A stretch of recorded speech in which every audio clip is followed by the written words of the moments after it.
September 23rd, 2021. Boston Medical Center. 2:47 a.m. Lieutenant Marcus Richardson, a decorated police officer with 17 years on the force, had less than 48 hours to live. 15 doctors had examined him, specialists from 3 different hospitals. Some of the best medical minds on the East Coast. They'd run every test, analyzed every result, consulted with experts across the country, and they all came to the same devastating conclusion. They couldn't figure out what was killing him. "I'm sorry, Lieutenant," Dr. Patricia Walsh told Marcus's wife, Jennifer, in the hallway outside his room. "We've exhausted every option. His organs are shutting down. His body is attacking itself. Without knowing the cause, we can't treat it. You should say your goodbyes." Jennifer Richardson collapsed into a chair, her hands shaking. After 6 weeks of watching her husband deteriorate from a healthy, strong man into someone she barely recognized, after watching 15 doctors shake their heads and walk away, she was out of hope. But there was someone who wasn't ready to give up. At home, 60 miles away, a 3-year-old German shepherd named Atlas sat by the front door. He'd been there for 6 weeks, ever since Marcus left for what was supposed to be a routine shift. Atlas hadn't eaten properly in days. He paced constantly, he whined at the door, and every time Jennifer came home without Marcus, the dog would search the entire house, becoming more agitated. "He knows something's wrong," Jennifer's mother told her. "That dog knows Marcus is in trouble." Jennifer dismissed it. She had bigger problems than a depressed dog.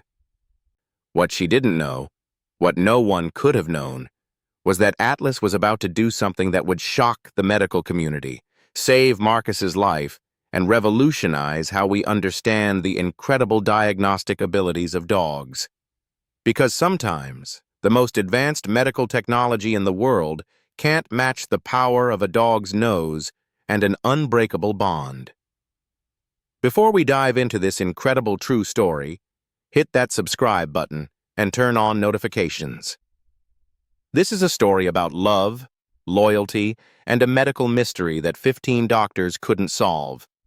But one dog did. You won't believe how this ends. Let me take you back to before everything fell apart. Lieutenant Marcus Richardson was 38 years old, a 17-year veteran of the Boston Police Department. He worked in the K-9 unit, training police dogs and their handlers. Marcus was one of those guys who everyone respected, his partner, Officer David Chen, later said. Strong, smart, always had your back. He could handle the toughest situations, but he also had this gentle side, especially with the dogs. Marcus had grown up in South Boston, the oldest of 4 kids. His father was a firefighter, his mother a nurse. Public service was in his blood. He met Jennifer Torres in 2009 at a community event. She was a teacher at the local elementary school, volunteering to help kids learn about police safety. "I saw him with the police dog, showing kids how gentle these animals could be," Jennifer remembered. This big, tough cop on his knees, letting kindergartners pet his K-9 partner. I fell in love right there. They married in 2011. By 2018, they had 2 beautiful daughters, Emma, age 7, and Sophie, age 5. And then there was Atlas. Atlas came into their lives in 2018 when Marcus was assigned to train him as a detection dog. The young German shepherd was smart, energetic, and showed incredible potential. But Atlas had one problem. He bonded too strongly with Marcus.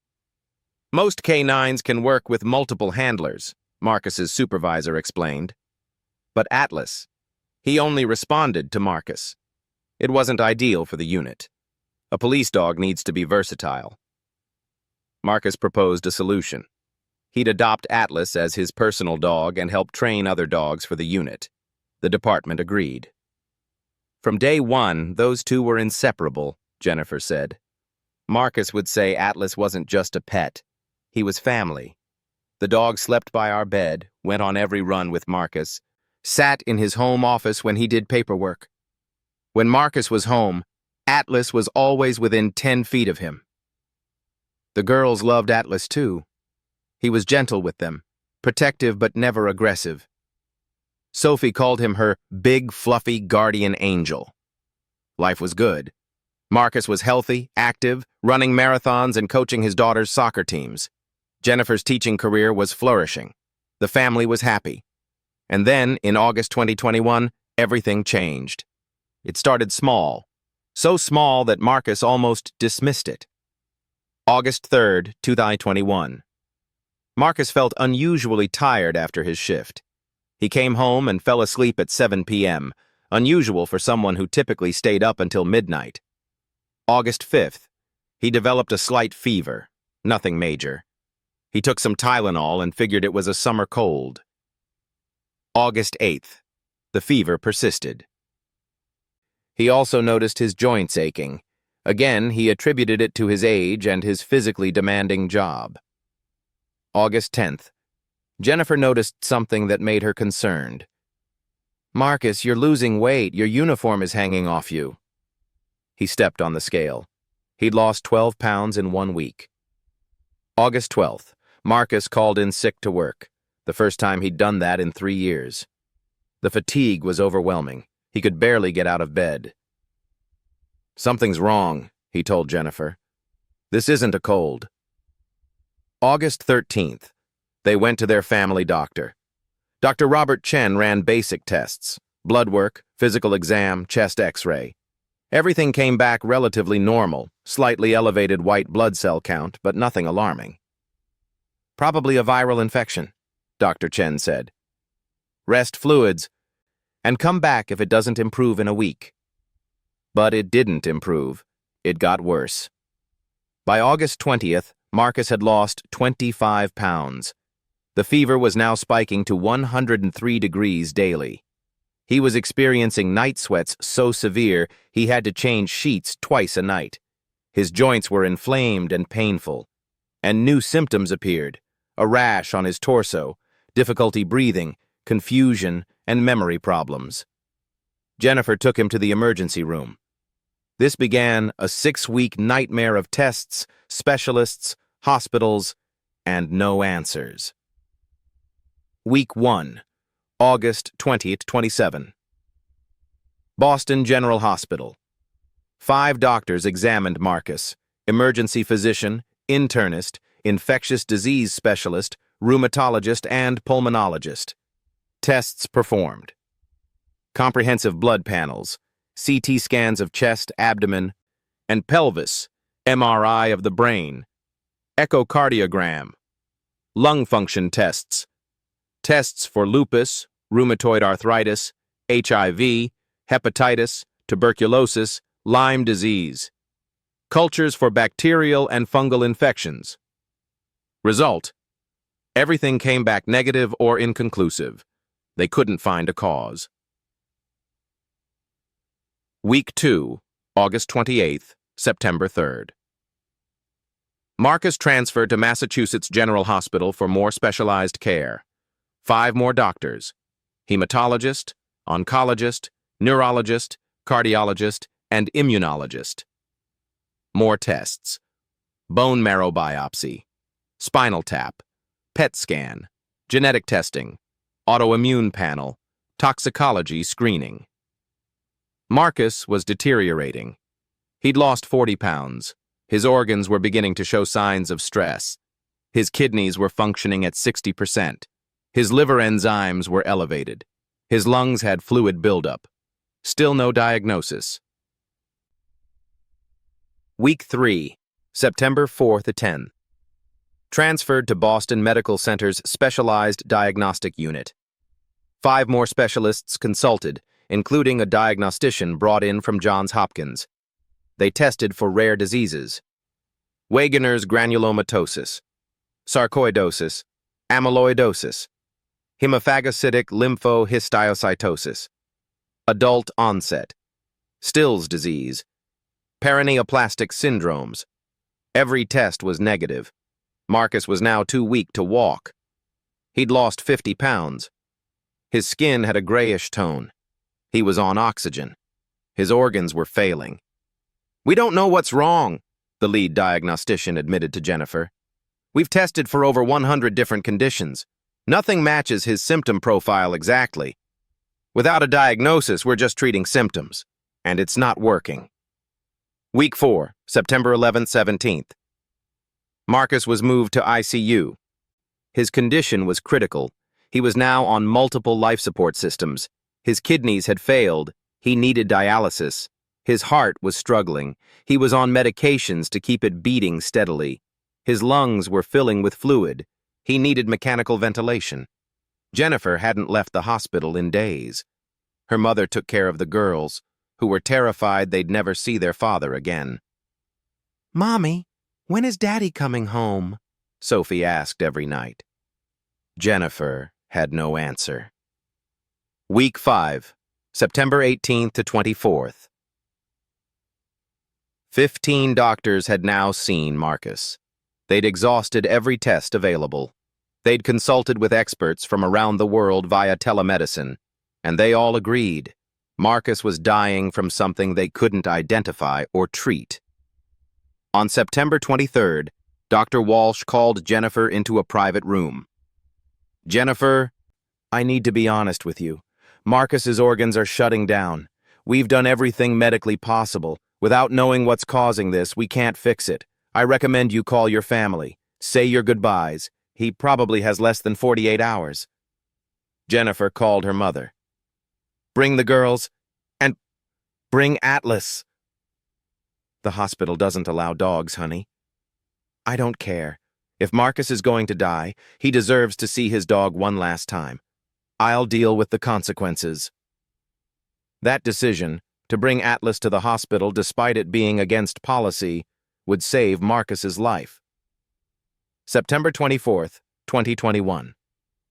6:00 a.m.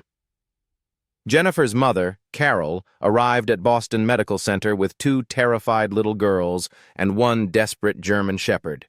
Atlas had lost weight too, not eating properly for 6 weeks. But the moment Carol's car stopped at the hospital, the dog became alert, focused. His training kicked in. "He knows Marcus is here," Carol told Jennifer on the phone. "I've never seen him like this. It's like he's on a mission." Jennifer met them in the parking lot. Hospital security was already approaching.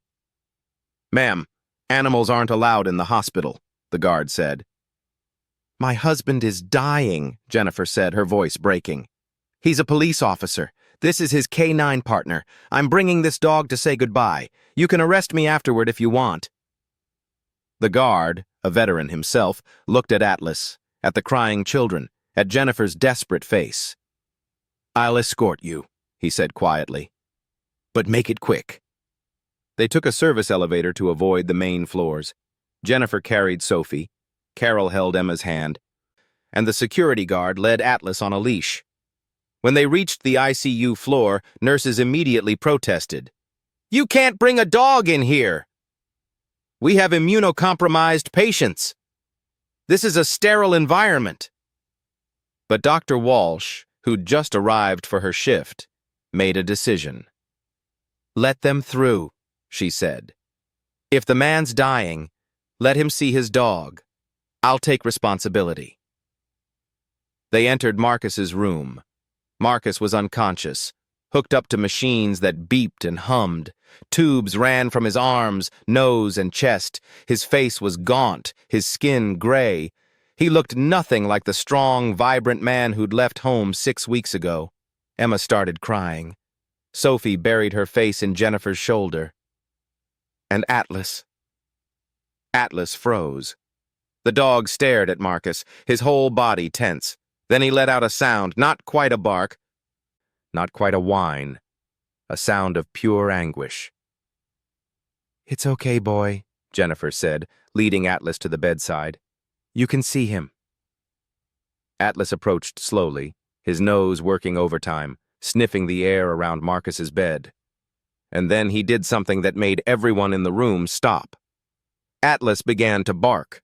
Not aggressive barking, urgent, insistent barking. The same barking he used when he'd detected something during his police training. He barked at Marcus's right side. specifically at his right lower abdomen. "Atlas, quiet," Jennifer said. "You'll disturb other patients." But Atlas wouldn't stop. He pawed at the bed rail, barked again, looked at Jennifer, then back at Marcus's abdomen, then barked again. Dr. Walsh watched, fascinated. "What's he doing?" "I don't know," Jennifer said. "He's trained as a detection dog." "This is his alert behavior. But there's nothing there to detect. Marcus is in a hospital gown. There's nothing on his body except—" She stopped. Atlas was barking at a specific spot. The same spot. Over and over. "Doctor," Jennifer said slowly, "Atlas is a trained detection dog. He alerted on narcotics, explosives, and medical conditions." Dr. Walsh's eyes widened. "Medical conditions? What do you mean?" "Some canines are trained to detect diseases. Cancer, diabetes, seizures. Marcus helped train a few. Atlas wasn't officially trained for that, but Marcus said Atlas showed natural ability. He could smell when Marcus's blood sugar was low before Marcus even felt symptoms." Dr. Walsh looked at Atlas, who was still barking at the same spot on Marcus's abdomen. "What is he trying to tell us?" Dr. Walsh murmured. She approached Marcus's bed and placed her hand where Atlas was indicating, right lower quadrant of the abdomen. Marcus stirred slightly and moaned, the first sound he'd made in 24 hours. "He's in pain there," Dr. Walsh said. "But we've scanned that area multiple times. CT, MRI, ultrasound. There's nothing there." Atlas barked louder, more urgently. Jennifer knelt beside the dog. "Atlas, what is it? What do you smell?" The dog looked at her, then at Marcus, then barked 3 times, his specific alert pattern. Dr. Walsh grabbed her phone and called the imaging department. "I need an ultrasound in ICU room 7. Now. Yes, I know it's unusual. Just do it." 20 minutes later, an ultrasound technician arrived with a portable machine. "Where do you want me to scan?" she asked. Dr. Walsh pointed to the exact spot where Atlas had been barking. "There. Deep as you can go. I want to see everything." The technician applied gel and began scanning, working the ultrasound probe over the area. For 3 minutes, she saw nothing unusual. Then she adjusted the angle and the depth settings, and she stopped. "Dr. Walsh, there's something here." On the ultrasound screen, barely visible in the deep tissue of Marcus's right lower abdomen, was a small mass. "How did we miss this?" Dr. Walsh breathed. The technician zoomed in. "It's tiny, maybe 2 centimeters, and it's positioned behind the cecum in a very unusual location. Unless you were specifically looking at this exact angle with these exact settings, you'd never see it." "What is it?" "I can't tell from ultrasound, but it's definitely there, and it looks vascular, like it has its own blood supply." Dr. Walsh immediately called for an emergency surgical consult. Atlas, satisfied that someone had finally listened, lay down beside Marcus's bed and rested his head on his paws. His job was done. Within an hour, Marcus was being prepped for emergency exploratory surgery. "Jennifer, I need you to understand," Dr. Walsh explained. "We don't know what this mass is. It could be cancerous. It could be benign. But given Marcus's symptoms and the fact that this dog specifically alerted to this location, I believe this mass, whatever it is the source of his illness. We need to remove it." "Do it," Jennifer said. "If Atlas says that's the problem, I believe him." At 10 a.m., Marcus was wheeled into surgery. Dr. Raymond Foster, the lead surgeon, later described what they found. "When we opened the patient up and reached the location the dog had indicated, we discovered a small mass, roughly 2 centimeters, embedded in deep tissue. It was a neuroendocrine tumor, specifically a carcinoid tumor. These are rare and notoriously difficult to detect because they're small and often don't show up clearly on standard imaging. Carcinoid tumors are rare growths that develop from hormone-producing cells. Most are benign, but some, like Marcus's, can release hormones and chemicals into the bloodstream that cause severe, life-threatening symptoms. Marcus's tumor was releasing serotonin, histamine, and other chemicals that were essentially poisoning his body, causing the fever, weight loss, organ failure, and mysterious symptoms that 15 doctors couldn't explain. The tumor was in such an unusual location that our previous CT scans and MRIs literally looked right past it, Dr. Foster explained. It was hidden behind other structures. If someone hadn't told us to look in that exact spot with targeted imaging, we never would have found it. Not until autopsy. The surgery took 3 hours. The tumor was removed cleanly with clear margins. The tissue was sent to pathology. At 2:30 p.m., Dr. Walsh came out to the waiting room where Jennifer sat with her mother, her daughters, and Atlas. "We got it," Dr. Walsh said, tears in her eyes. "We removed the tumor.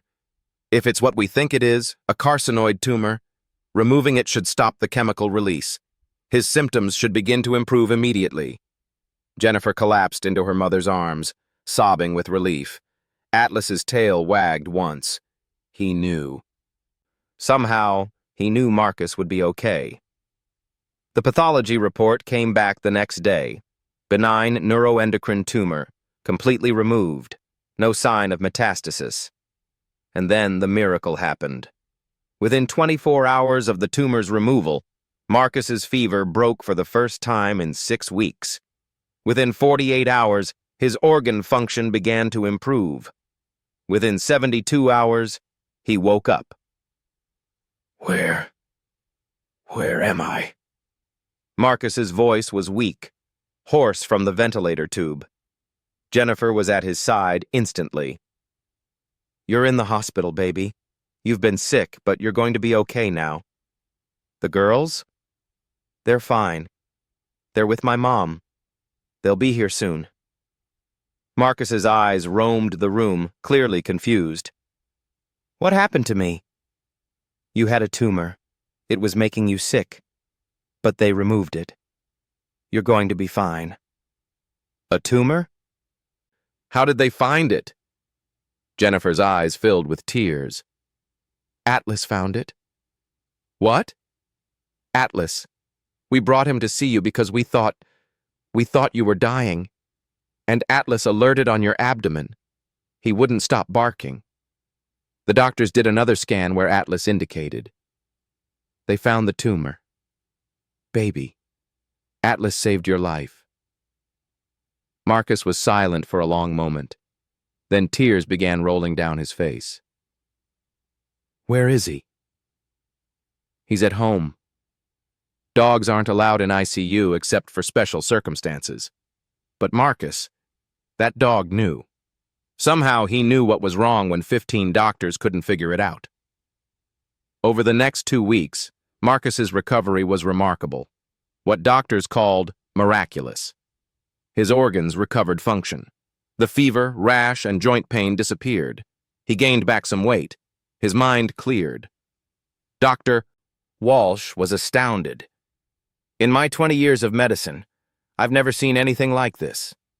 A patient who was hours from death, saved because his dog detected a tumor that we missed with every piece of technology we had."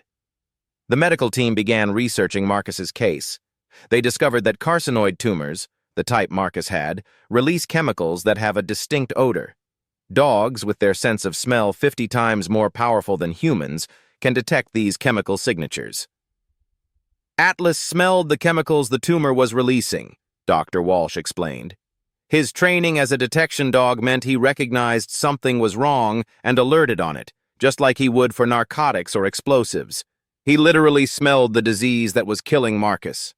On October 8, 2021, 15 days after Atlas's visit to the hospital, Marcus was discharged. Jennifer pulled up to the hospital entrance with her car. Emma and Sophie were in the back seat, and in the passenger seat, waiting with barely controlled excitement, was Atlas. When Marcus stepped through the hospital doors in a wheelchair, still weak but alive, Atlas saw him and began to whine. "Hold on, boy," Jennifer said, opening the car door. Atlas leaped out and ran to Marcus, but instead of jumping on him like he usually would, the dog gently pressed his body against Marcus's legs, whining, tail wagging frantically. Marcus dropped to his knees, his strength not fully returned but his heart full, and wrapped his arms around his dog. "You saved me," Marcus whispered into Atlas's fur. "You brilliant, perfect dog. You saved my life." Atlas licked Marcus's face, his whole body wiggling with joy.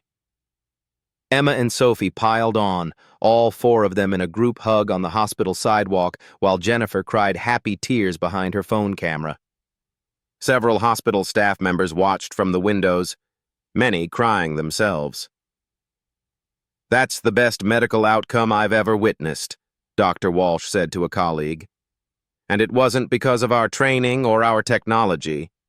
It was because of a dog who loved his person enough to tell us what we were missing." Marcus's story made national news within days. Police dog saves officer's life by detecting tumor 15 doctors missed. K9's nose proves more powerful than modern medicine. The dog who became a doctor. The medical community was particularly interested. Dr. Amanda Foster, a researcher at Duke University who studies medical detection dogs, reached out to Marcus and Jennifer. "What Atlas did wasn't luck," Dr. Foster explained when they met. "Dogs have been documented detecting various cancers, changes in blood sugar, oncoming seizures, and other medical conditions. Their olfactory system is so sophisticated that they can smell chemical changes in the human body at parts per trillion concentrations. What's remarkable about your case is that Atlas wasn't specifically trained for medical detection, yet his police detection training and his bond with Marcus allowed him to recognize something was wrong and communicate it effectively." Dr. Foster proposed a study, formally testing and training Atlas as a medical detection dog while documenting his abilities. Marcus and Jennifer agreed, with one condition: any findings would be used to develop programs that could help other people. Over the next 6 months, Atlas underwent formal testing. The results were astounding.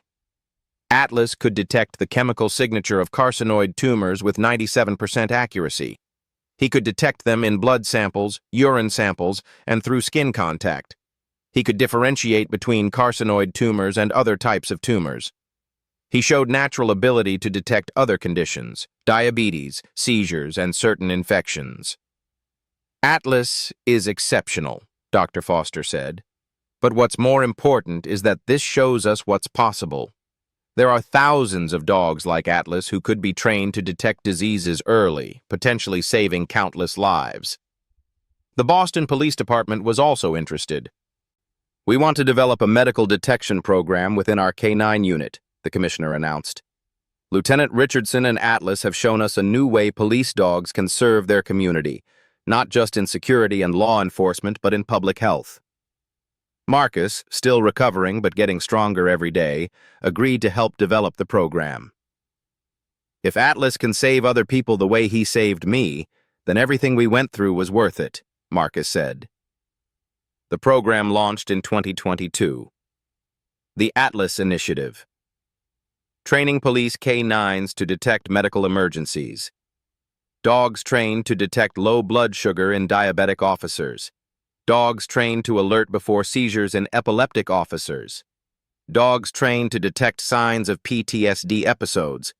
Dogs trained to detect certain cancers in early stages. Within a year, the program had trained 15 dogs. Within 2 years, those dogs had made 47 medical detections that led to early treatment and saved at least 3 lives. But the story wasn't over. Marcus's case led to changes in medical protocols. The Richardson Protocol was adopted by several major hospitals. When patients present with unexplained multi-system symptoms, after standard testing yields no diagnosis, medical detection dogs can be consulted as a diagnostic tool, especially in cases where patients own dogs who are showing unusual behavior. "We've learned to take seriously when family members report their pet is acting strange around a sick person," Dr. Walsh explained. Animals often notice things we miss. They're not replacing doctors, but they're a valuable tool we shouldn't ignore. Marcus's tumor, though removed, required ongoing monitoring. Every 3 months, Marcus went for scans to ensure the tumor hadn't returned. And every time Marcus went for a scan, Atlas came with him. "Atlas checks me," Marcus explained. "Before every scan, I let him smell my abdomen. If he alerts, we know to look more carefully. If he doesn't, we're usually good. So far, he hasn't alerted since the surgery. He's been right every time. My scans are clear." The oncologist, initially skeptical, became a believer after watching Atlas's accuracy over multiple visits. "The dog knows," she admitted. "I don't fully understand how, but he knows." 2 years after his near-death experience, Marcus Richardson stands in his backyard, watching his daughters play with Atlas. The dog is now 5 years old, still energetic, still devoted, still the family's protector and Marcus's savior. "People ask me all the time how Atlas knew," Marcus says. "They want some scientific explanation, and there is one: dogs' sense of smell, their ability to detect chemical changes, their training. But I think there's something more." He pauses, watching Atlas gently play wrestling with Sophie while Emma brushes his fur. "Atlas didn't save me because he was trained to detect diseases. He saved me because he loved me. Because our bond was so strong that he couldn't accept losing me. He fought to tell everyone what was wrong, even when no one would listen. That's not just training. That's love." Jennifer joins him, slipping her arm around his waist. "He waited by the door for 6 weeks, barely ate. He knew you were sick, and he knew he needed to find you.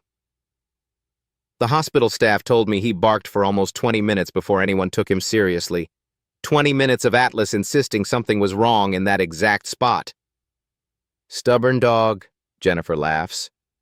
"Wonder where he gets that from?" Marcus smiles. "Probably from his dad."